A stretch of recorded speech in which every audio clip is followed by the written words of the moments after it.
संतों ने कृपा करके हमें भगवत उपदेश किए हैं जिससे हमारे सारे दोष नष्ट हो जाए। कह रहे हैं कि इस संसार में कैसे जाना जाए कि ये आदमी नरक जाएगा, अपने को कैसे जाना जाए कि हम नरक जाएंगे।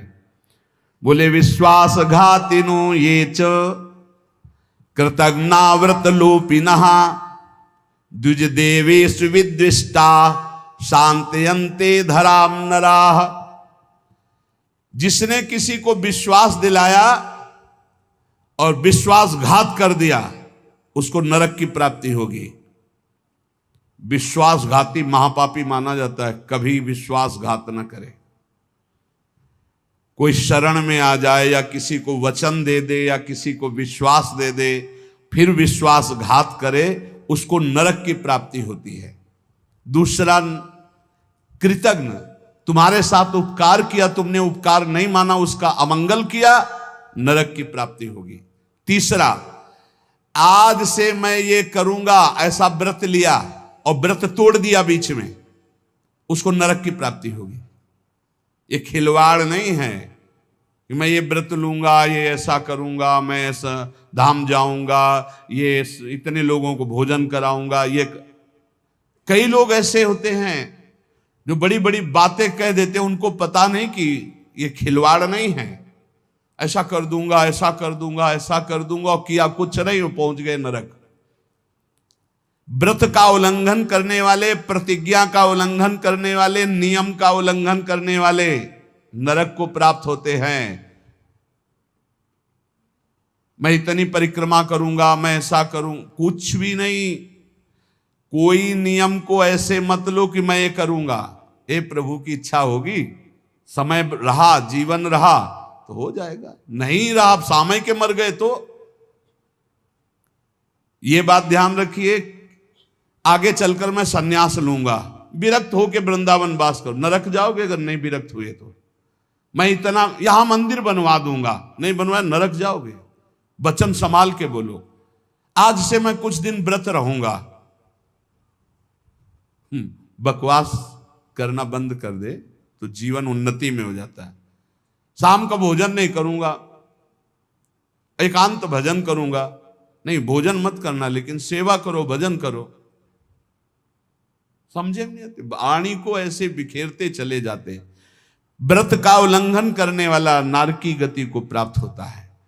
संतों से द्वेष करने वाला, गुरु से द्वेष करने वाला, ये नरक को प्राप्त होते हैं। और ध्यान से सुनो, जो माता पिता को दंडित करता है, गाली देता है, अपमान करता है, उसे सीधे नरक की प्राप्ति होती है। बिल्कुल पक्का समझ लो। माता पिता भगवान का स्वरूप है। मातृदेवो भव पितृदेवो भव।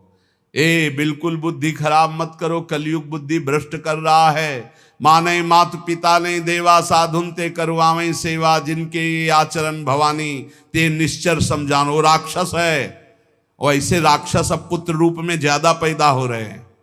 एक देखा मुंह कि माता को बाल पकड़ के घसीट रहा है, लात से पेट में प्रहार कर रहा है, पिता को थप्पड़ और सीधे छाती पे लात। वाह, इस पुत्र की जानते हो क्या गति होगी? सीधे रो नरक। फिर वहां जो दंड मिलता है, वहां मरना तो है नहीं प्यारे, ना बेहोश हो सकते हो ना मर सकते हो, होश में रहकर दंड भोगना है। नरक की ये खासियत है। 100 बार काटे जाओगे, 100 बार जिंदा रहोगे, उसे यातना देह कहते हैं। होश में ये मत मानना कि नरक वरक नहीं है। जैसे लोग कह देते अरे कौन नरक सरक, बोल लो। जब फंसते हो ना, बोले यही सब मिलता है, यही नहीं मिलता है। जब चोरी करोगे तो पहले घर से लेके थाने तक डंडा चलेगा, फिर थाने में स्पेशल पिटाई होगी, फिर कपड़े वपड़े संभाल के तुम्हारे हथकड़ी लगा के जज के सामने, फिर वहां तुम्हारी चोरी का न्याय होगा। ये ब्याज में मिला है। ये ब्याज में घर से लेकर पकड़ने तक और थाने तक जो पिटाई हुई, ये ब्याज है। मूल तो न्यायाधीश करेगा कि 20 साल की सजा या अमुक से इतना इतना दंड।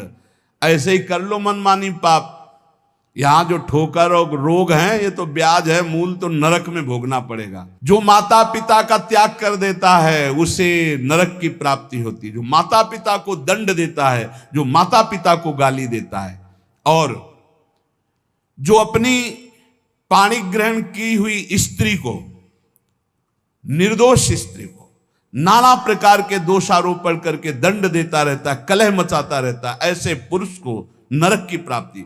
और जो अपने सज्जन पति का त्याग कर पर पुरुष का अनुसरण करती, ऐसी स्त्री को नरक की प्राप्ति होती।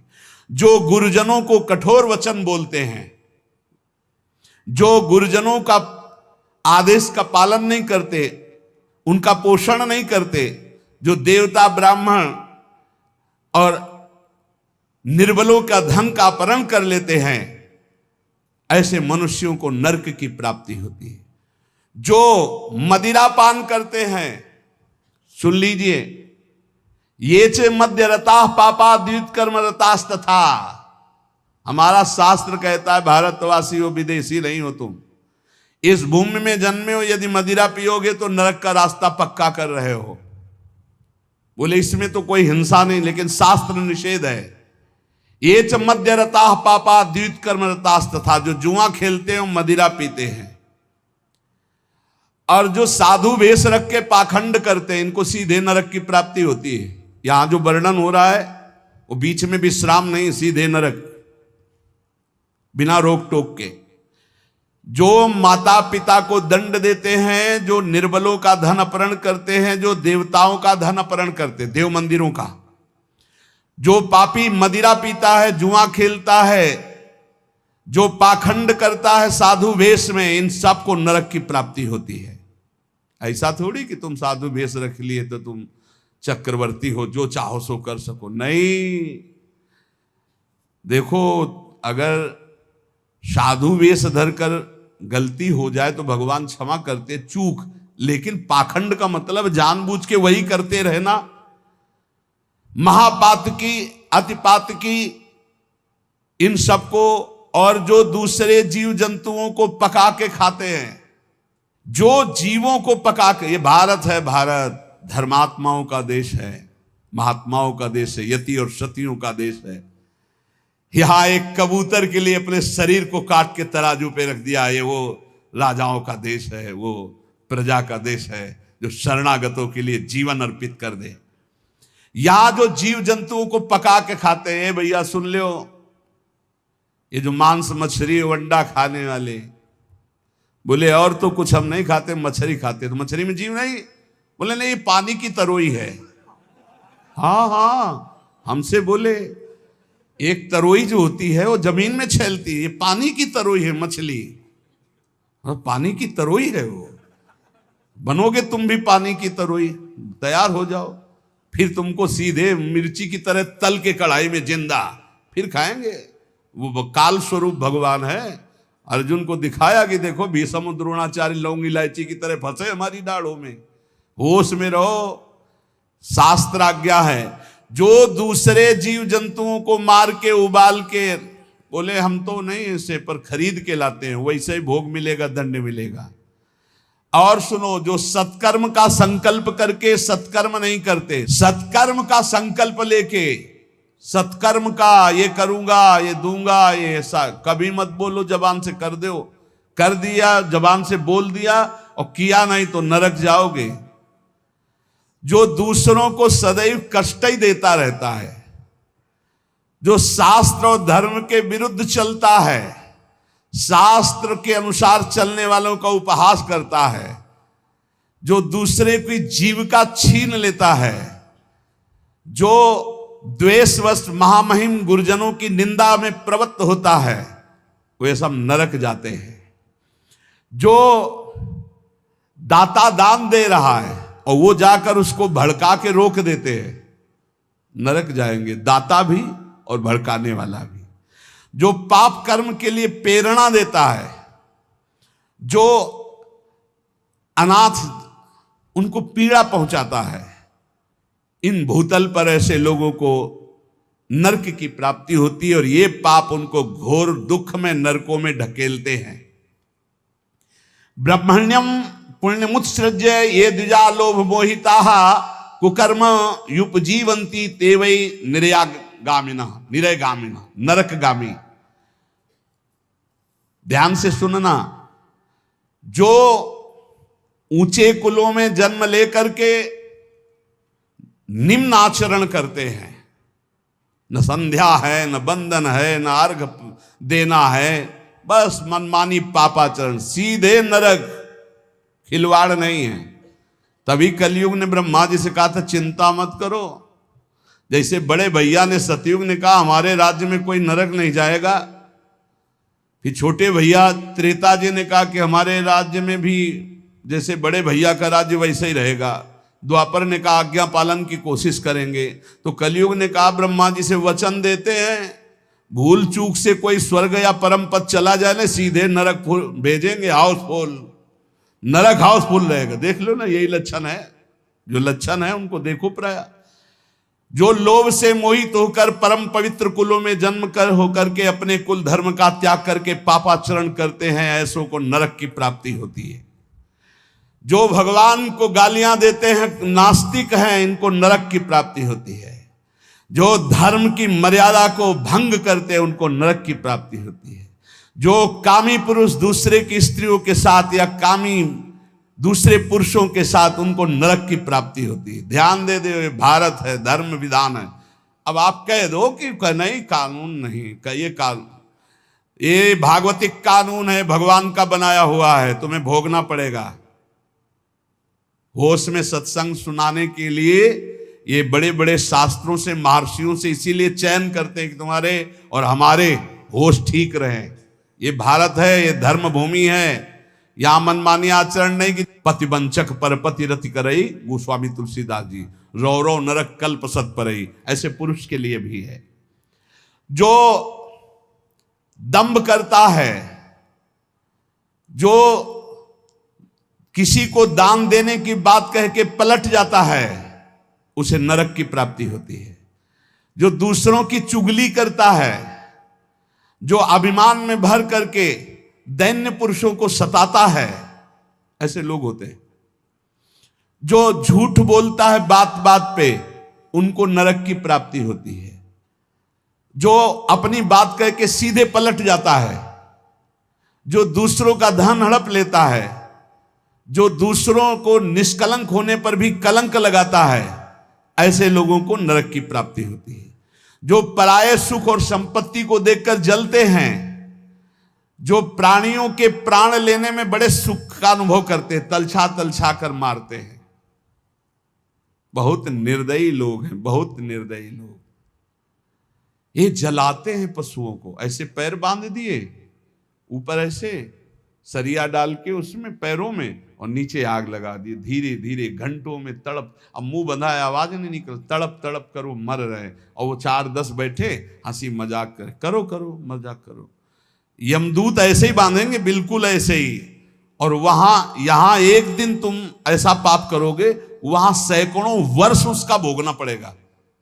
जैसे 15-20 मिनट पाप कर ले, कत्ल कर ले, व्यभिचार कर ले, पूरे जीवन जेल में रहना पड़ेगा, फांसी भी हो सकती है। ऐसे ही यहां एक पशु को तुमने जलाया, आनंद लिया, वहां हो सकता है कि एक कल्प तक तुमको जलाया जाए।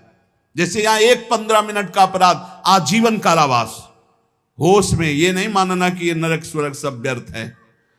जो लोग पराई स्त्री को फुसला के फंसा के दुराचार करते हैं, मार देते हैं, जो लोग कुआं, बगीचा, पोखरा, पौशाला, इन स्थानों को अपवित्र करते हैं व्यभिचार के द्वारा, मलमूत्र त्याग के, मान लो पानी है, पानी में मलमूत्र करना, पानी में व्यभिचार करना, ऐसों को सीधे नरक मिलता है, सीधे नरक।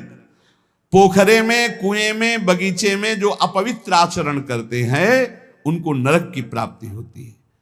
जो देव स्थानों में दी गई जमीन संपत्ति को हड़प लेते हैं, जो बच्चों को चुरा लेते हैं, शिशु बच्चों को चुरा कर बेचना, या जो अतिथि को भोजन दिए बिना स्वयं भोजन कर लेते हैं, ऐसे लोगों को नरक की प्राप्ति होती है। जो सन्यास का संकल्प लेकर फिर सन्यास आश्रम को कलंकित करते हैं, जो मित्र भाव करके दगा दे देते हैं, ऐसे जितने पुरुष बताए गए ये सब के सब नरकगामी होते हैं। इसलिए हम श्री भगवान का आश्रय लेकर नाम जप करते हुए सुधार करें, हमको नरक न जाना पड़े, इसी जन्म में हमारी भगवत प्राप्ति हो जाए, निश्चित हो जाएगी नाम जप से। और ये संकल्प लो, अब लो नसानी अब ना न सही हो, तो भगवान कृपा करके माफ कर देंगे। हम तो हम सर्व पापेभ्यो मोक्षयिष्यामि मा शुचा। श्री राधा वल्लभ लाल की। ये बिल्कुल आजकल बहुत संभल करके रहना है। आज अक्षय तृतीया तुम्हें जगह जगह हलवा पूड़ी सब बटते मिलेगा, वो उसमें सत्संग अगर याद हो तो। याद है सत्संग? बहुत कुछ बटेगा, लेकिन तुमको क्या लेना है? राधा नाम या ठंडाई या हलवा? देखो आज परीक्षा है तुम्हारी, आओ लाओ, तो ये चलेगा या आओ राधा राधा। जरूरत है तो 10 रुपया और निकाल के वहां रख दिया, ले वो और चीनी मंगा करके बांट देना दूसरों को। हम तो सत्संग सुन करके आए हुए। अक्षय तृतीया आज उपवास करेंगे, आज पानी भी दूसरे के द्वारा नहीं दिया पिएंगे। सुना? सब रास्ते वो बताए और बचने के भी रास्ते बताए। आज है अक्षय तृतीया, आज करो उपवास। एक टाइम शाम के भोग लगा करके श्री जी का रूखा सूखा घर में पा लेना, बाहर पानी भी मत पीना, मौन, खूब नाम जप करो। वैसे आज के दिन कहा जाता है दान पुण्य करे तो बहुत लाभ मिलता है, तो क्या दान करो? सर्वभूत दया। आज मैं नाम जप करूंगा और अपने नाम का सब पूरे भारतवासियों को, विश्व को दान करूंगा। सर्वे भवन्तु सुखिनः सर्वे सन्तु निरामया सर्वे भद्राणि पश्यन्तु मा कश्चित् दुःखभाग्। आज उपवास करूंगा और समस्त प्राणियों के दुखों का नाश करने के लिए उसका फल दान करूं। ये सत्संगियों का ये होता है, ठीक है? उपवास, शरबत, ठंडाई, हलवा, आओ आओ।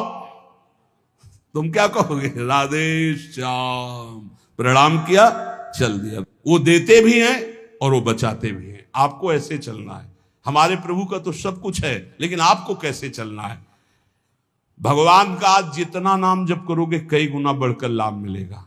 अक्षय आज माना जाता है, जितना दूसरों को सुख पहुंचाओगे उतना ही वो आपका कई गुना बढ़कर, जिसे दान कहा जाता है, जिसे पुण्य कहा जाता है। सबसे बड़ा दान किसे कहते हैं?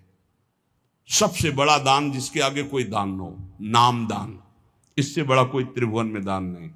खूब कीर्तन जोर जोर से चल, परिक्रमा मार्ग में चल रहे हो, कीर्तन करते हुए हजारों के कानों में पड़ रहा है, बहुत बड़ा दान हो रहा है। या नाम जप करके दूसरे को, इससे बड़ा कोई दान नहीं हुआ। और सब दानों का कोई खास हमारे दिमाग में महत्व तो नहीं है। श्रवणम कीर्तनम ध्यानम हरे रदभुत कर्मणाम। भगवान की लीला का दूसरों को श्रवण कराने को कहा गया है।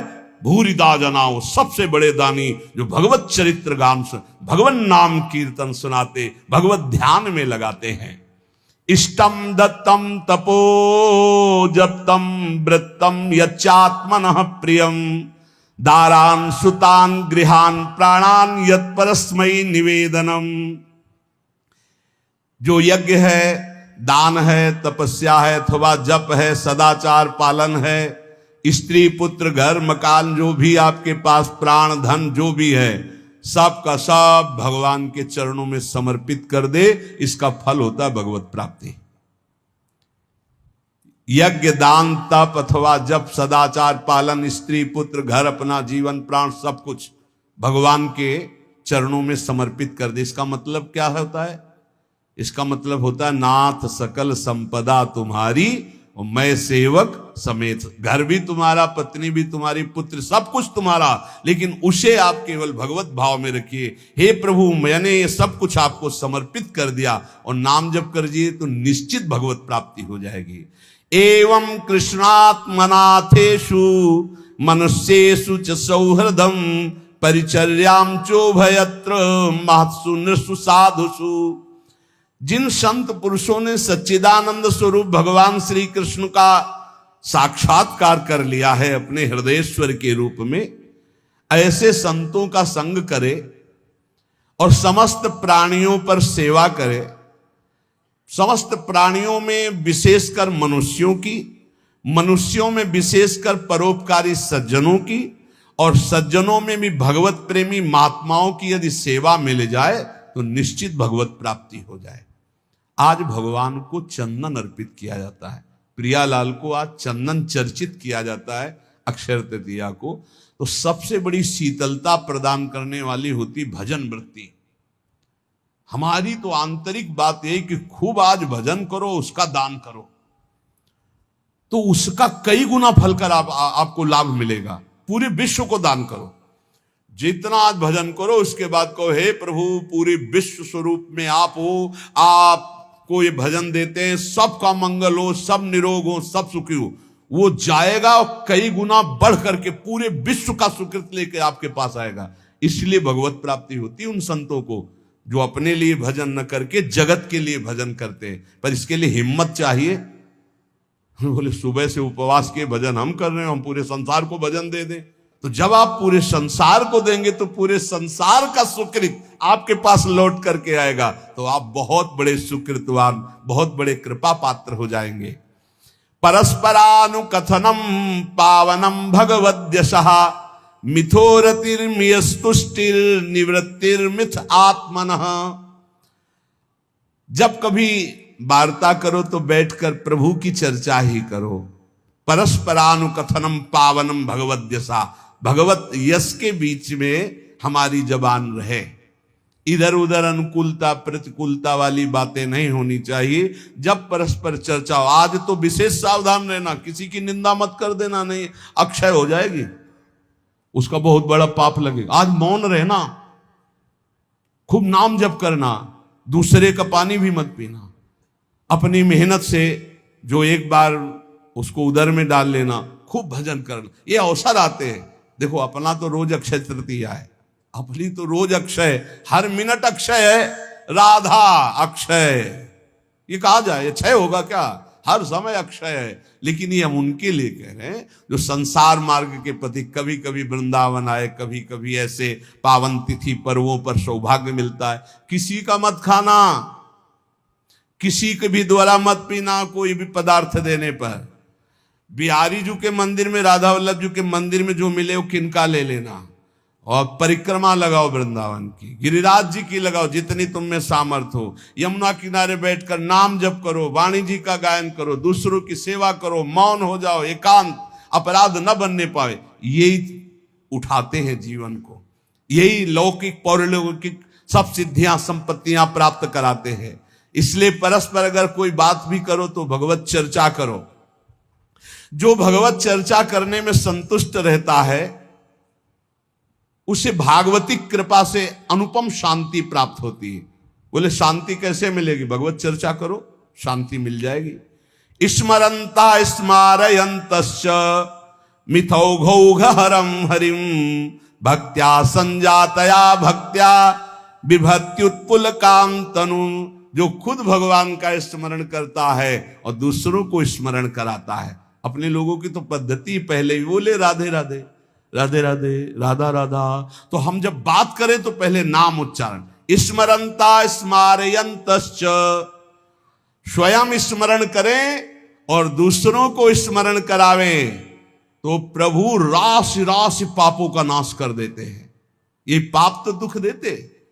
इस प्रकार साधन भक्ति का अनुष्ठान करते करते शरीर पुलकित हो जाता है, पवित्र।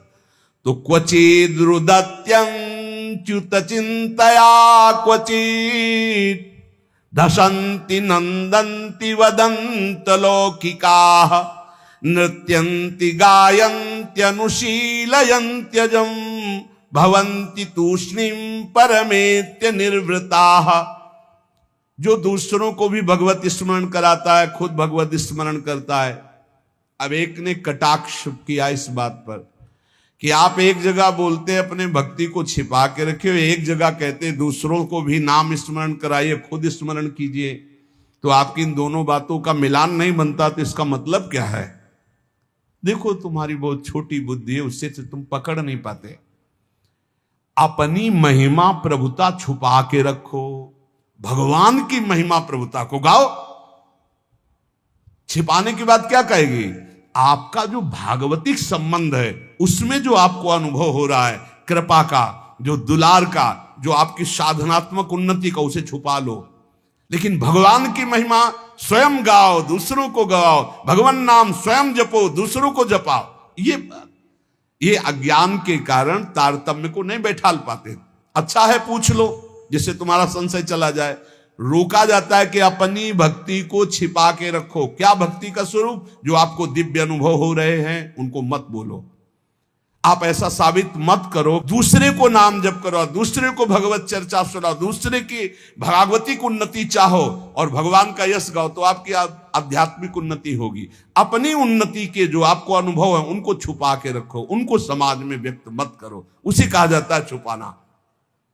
अब उसकी हृदय की एक विलक्षण स्थिति होती है। वो कभी भगवान के चिंतन में ऐसे डूबता है कि अभी तक भगवान नहीं मिले, क्या करूं, कहां जाऊं, किससे पूछूं, मुझे कैसे भगवत प्राप्ति हो। अब वो चिल्ला चिल्ला कर रोने लगता है। क्वचित रुदत अच्युत चिंतया, भगवान के चिंतन में इतना डूबा, कैसे मिलेंगे, और चिल्ला चिल्ला कर रोने लगा।